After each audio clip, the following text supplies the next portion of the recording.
Oh my goodness gracious, cretaceous. AOC, AOC just endorsed a candidate for mayor. She endorsed Zohran Mamdani as top choice for mayor. Okay, well, it's kind of better late than never, but I will say that's an ongoing thing that AOC has always done, and that is endorse at the last minute. It's not good. It should happen way earlier on, but okay. AOC just gave her endorsement, so that's says a lot. But I think it's important that we do bring this up here. So first of all, huge shout out to Case Study QB. Follow him on all social media because he's doing all the good stuff. It's the right thing to do. It's the one thing to do. So be sure to follow Case Study QB on all social media because he is sitting through corporate media, so we don't have to. Big night last night here in Manhattan. 9 candidates took the stage for the first debate of the New York City mayoral Democratic primary. Former Governor Andrew Cuomo was the focus of much of the night's discussions. The crowded field of candidates took turns attacking Cuomo on everything from his past record as governor to his slew of controversies. This question was about your personal regret in your years in politics. I said I regret the state of the Democratic Party is No in that personal we elected regrets. Trump. Not the 15. No regrets when it comes to cutting Medicaid or health care. No regrets when it comes to cutting child care. No regrets when it comes to slow walking PPE and vaccinations in the season of COVID to black and brown communities. Really, no regrets. We deserve to have a mayor who is not funded by the same billionaires that put Donald Trump in D.C. Andrew Cuomo would not respond when had a chance about sexual. Every woman watching tonight, he was just given a chance to actually address the clear claims that were stated and ignored it. Andrew Cuomo has the nerve to talk about defund when he signed the bail reform bill with loopholes that you didn't even read the bill. That is something that really caused the crime problem in our state. Look, it's stuff that we brought up, and I'm rather surprised, at least according to the most updated polling data, Cuomo is in the lead, whether you like it or not. And look, I had Larry Sharp on the show, and I spoke to a few other people from New York City, or he's that New York City adjacent. And look, Cuomo has that name recognition. Now, is there a possibility that, I don't know, maybe after this debate, Cuomo could take a hit with the polling numbers and more people might turn out to vote and remember, oh, yeah, he was governor in 2020. Oh, yeah, there was a lot of scandals surrounding him. Oh, yeah, there were like a couple of women who came forward, but yet then again, they were not believed. And this was when Me Too and Time's Up effed up. Okay. This is when they realized keeping it real got wrong real quick, real fast. And of course, oh yeah, isn't that the same Cuomo where people's grandparents died in old folks' homes because of his policies? That Cuomo? I mean, look, New York City. I love having my pizza wars with you, all right? Chicago style is the most superior, but even when it comes down to Chicago politics, and I know we got our problems, I know that you as a city are better than this and thinking that Cuomo could be your mayor. You are better than this, New York City. Always, come on, New York. Come on, New York. Wake up for a second. Come on. Have some strong coffee with that New York style pizza, okay? And realize, like, yeah, that Cuomo guy was a real douchebag. Big news last night, and then some big news this morning, because breaking just moments ago, Assemblyman Zohran Mamdani receiving a huge boost to his campaign with an endorsement from New York Congresswoman Alexandria Ocasio-Cortez. We'd been waiting for this or wondering where it was. The lawmaker announced her backing in an interview with the New York Times, where she discussed a progressive push to use the city's ranked choice voting system to ensure that former Governor Andrew Cuomo doesn't win this primary. Joining us now, MSNBC political analyst Basil Smikle. He's also the former executive director of the New York State Democratic Party. So, Basil, what stood out to you last night? It's obvious that Cuomo came in with front-runner status and then all of the baggage that both comes with that, and then also being Andrew Cuomo in this primary. Well, those clips that you played really show the entire dynamic of that debate. First of all, 9 candidates is a lot. Lots. So we're used to that, though. All these primaries have that many. 9 candidates is a lot, but it just shows that there's a lot. First of all, it just highlights the fact that the current mayor of the city of New York is underwater, Yeah. not participating in a primary, going to be in the general election. So you see that Andrew Cuomo sort of occupies this more moderate lane by himself. He is a front runner. You saw and heard the attacks from last night. That was to be expected. But what it also suggests to me is that the actual sort of dynamic didn't change a whole heck of a lot. I think Adrienne Adams helped herself quite a bit. Michael Blake helped himself quite substantially because they were able to land those attacks. But the fact is that everyone sees that Andrew Cuomo's ahead, and we'll see if it actually did do any damage, in the next couple of days. And ranked choice voting makes this all the more interesting. See, now, Flex Diggs, here's the thing. Elected progressives are disingenuous and dangerous. Well, now here's the thing. All right, I'm going to get a lot of crap from the audience, especially from my Chicago audience. There are some people in the city council that have done good things and sort of good things for the city, okay? There, that's me being generous. Now, please, please, please, please. You could beat me with an inch of my life later, okay? Just in a little bit. Just hear me out here.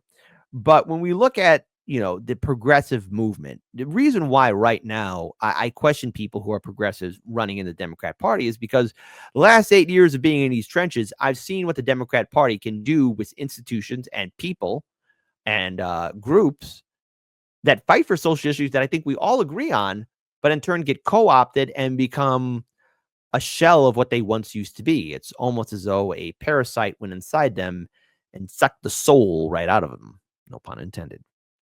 But when we see New York City and these New York politicians, same thing like with Chicago politics, you might like somebody, but keep the distance. Don't expect too much. These politicians, they're playing this game now, and we're seeing AOC now throwing her hat in the ring at the last minute, and it really shouldn't be, because if you really want to build infrastructure, you need to support your candidate right away. Remember, her and Bernie jumped right out of the gate to support Biden as soon as he made his announcement, like the day of or day after. There's going to be a primary, and votes count, people count, and the progressive movement, unfortunately, is completely unorganized. This whole idea of the squad ever being a united movement, even here's the thing, and I say this with love, but was forced to vote.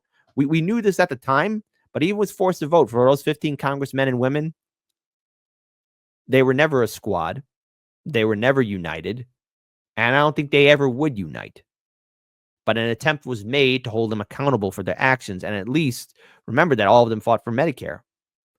So are progressives, elected progressive, disingenuous and dangerous? I would say that they're human, prone to failure, and easily corrupted. Dangerous? 50-50 on it. Because you can be elected out, but the problem is what replaces them. And see, this is where we have to look at getting money out of politics, citizen ballot initiatives, and more importantly, building movements and organizations not connected to the political infrastructure. Especially because you've got AOC saying, okay, there's a strategic push to make sure that it's not Cuomo in this. Right. But then you look at some early polling that shows that right now, at least, that it is Cuomo's race to lose. Yeah, the Working Families Party, there's this larger campaign to rank everybody but Andrew Cuomo. And, the fact that AOC has endorsed Mamdani and then ranked Adrienne, telling people to rank Adrienne Adams second, which really does actually boost her. I'm going to rewind this a little bit, but yes, Hassan did predict this, but also at the same time as well. Maybe it's just me, but I would rather have all my ducks in a row and be like, okay, you're going to endorse me, you're going to do this, you're going to do that. You're not going to wait till the last minute. I mean, that's just my opinion. And we'll see if it actually did do any damage, in the next couple of days. And ranked choice voting makes this all the more interesting, especially because you've got AOC saying, okay, there's a strategic push to make sure that it's not Cuomo in this. Right. But then you look at some early polling that shows that right now, at least, that it is Cuomo's race to lose. Yeah, the Working Families Party, there's this larger campaign to rank everybody but Andrew Cuomo. And, the fact that AOC AOC has endorsed Mamdani, and then ranked Adrienne, telling people to rank Adrienne Adams second, which really does actually boost her. But there's a question of whether or not all of the progressives in the city can unite against Cuomo and kind of follow this slate. It remains to be seen. It may be a low turnout race. I do think Cuomo's support is probably don't have a number two for him. They're going out just to vote for him. So this ranked choice sort of dynamic becomes really important if you want an alternative to him. Yeah, I think that this race actually is going to be really fascinating in terms of, is there a redemption arc for someone like Cuomo? What is the Democratic Party in New York? It's clear when you hear him speak that he is someone who still has those national ambitions. I mean, it's clear when he lays out the platform that he still wants to be a direct counter to Trump. Well, that I think is the other really important dynamic, that Trump still looms very large in the New York City mayor's race, because New Yorkers are looking for someone who's going to fight Trump and sort of protect them against what's coming from Washington, D.C. They know that the current mayor can't be there because of his relationship with the Trump administration. So they want someone that's going to fight for New York. And two quick things. One, that I've always said New Yorkers don't have a specific ideology. They just want you to be for New York. I think that's right. So they don't want you going off and running for anything else. We're kind of selfish in that way. As a New Yorker, I can say that. We're kind of selfish in that way. So whatever ambitions Cuomo may have, you got to keep that to yourself for a while, so New Yorkers don't try to think that you're cheating on us. But the other thing, too, which is really interesting, is that what Cuomo tries to hit on, without exactly saying it, is quality of life. They talk about crime, they talk about mental illness, but quality of life is this issue that New Yorkers didn't speak to openly for a long time, because the way Giuliani talked about it, it meant it was a proxy for heavy-handed policing and criminalization of the poor and homeless. But when you look at the Cuomo 17-minute ad and you listen to what he's saying, it really is touching on this issue of quality of life. So Trump, number one in many respects, how are you going to fight for New York? How are you going to protect New Yorkers against the administration? But also, how are you going to improve our quality of life, given what we're seeing right now? Yeah, housing, another key piece of that agenda here in New York, because even though I don't live here anymore, I am still a New Yorker at heart. Yes. Because this whole fight, this is a gigantic fight, by the way, and it's not going to be going away anytime soon. But just before we continue on with a little bit of AOC and her endorsement, I think it's also important to look real quick of what the countermeasures these politicians will do, especially when it comes time to, yes, you better believe it, to keep themselves in the race for New York City, because they are dead set on trying to maintain their political relevancy and power, most notably here with third parties. And this is what's going to really hurt the most, because I've always been afraid of how establishment hack fraud politicians will abuse the third party system. Andrew Cuomo started his own party for the general election in case he loses the Democrat nomination. Eric Adams is also running third party. Only 27 seconds, but here we go. New York City, they allow multiple parties to field candidates, the same candidate in general elections. So what's happened, Andrew Cuomo has gone and started his own party in New York City. And so the possibility is there, if Mamdani were to catch him, Andrew Cuomo could run as that party's candidate in the general election, take another shot at Mamdani, and also in that general election, if this isn't confusing enough, the current mayor, Eric Adams, skipping the Democratic primary, says he's running third party in the fall. New York City, they allow... Yeah, so they're all running as third parties, right? And of course, AOC is backing, again, Zohran for the New York City mayor. You know, AOC has endorsed fellow Democrat socialist Zohran Mamdani as her first choice for New York City mayor, putting her high-profile mark on a primary where he has surged among progressives. The lefty firebrand unveiled her preferred slate in the June 2024 primary in an interview Thursday with the New York Times. She said she will rank Adrienne Adams, Brandon Lander, Scott Stinger, and Zola Maria in that order after Mamdani. Adams, the city council speaker, was also endorsed Thursday by Representative Yvette Clarke as her number one choice, Political reports exclusively. So this is her encouraging support. Now, the thing is about AOC and everyone else, because even Zohran did respond to this. Alexandria Ocasio-Cortez is a once-in-a-generation leader who has led the fight for working-class people in Congress. In 2018, she shocked the world and transformed our politics. Really? On June 24th, as AOC support this movement behind us, we will do the same. Listen, that that lightning bottle in the moment kind of thing, I think, is long since past. The progressive organization and movement, before I think the fracturing started, 2018, maybe after 2018, maybe starting after, maybe after the 2020 election cycle. I mean, there was splits already happening, but 2020 is when things really went down. Unfortunately, regrettably, that's when it all went down. That's when it all was finally over. But if you're talking about a progressive movement, remember, these politicians are horribly flawed. And I know there's a recent video out here, and I want to correct the record because a lot of people were jumping on this, thinking that this was recent. This was not a recent video that came out where AOC says it's our responsibility to support the state of Israel in its defensive capabilities. Let's play this. I would say that the United States, our responsibility is to the stability and the security of the region. That means being able to support, not support, yes, Israel in its defensive capacities, right? In its ability, in that context, I would say. So to be clear on that, just so no one is caught off guard, by the way, horrible time to pause. Horrible time to pause. Horrible time to pause. Horrible time to pause. Dangerous, disingenuous, and dangerous. Okay, I see your point. I'm not going to argue. Not going to argue. I see your point. I see your point, okay? AOC, the candidate of mental random element, be nice, all right? But that interview came out, and I can't play it, the full entire thing, because we will probably get a copyright strike. Came out October 12th, 2023. So for anyone saying that's recent, have to correct the record here, because see, that's the whole thing. I have to do my research, okay? Now, to be clear, now, I think quite recently, I think after the 2024 election, controversial thing here. I think AOC is now talking about that there's a genocide in Gaza, which is, all right, fine.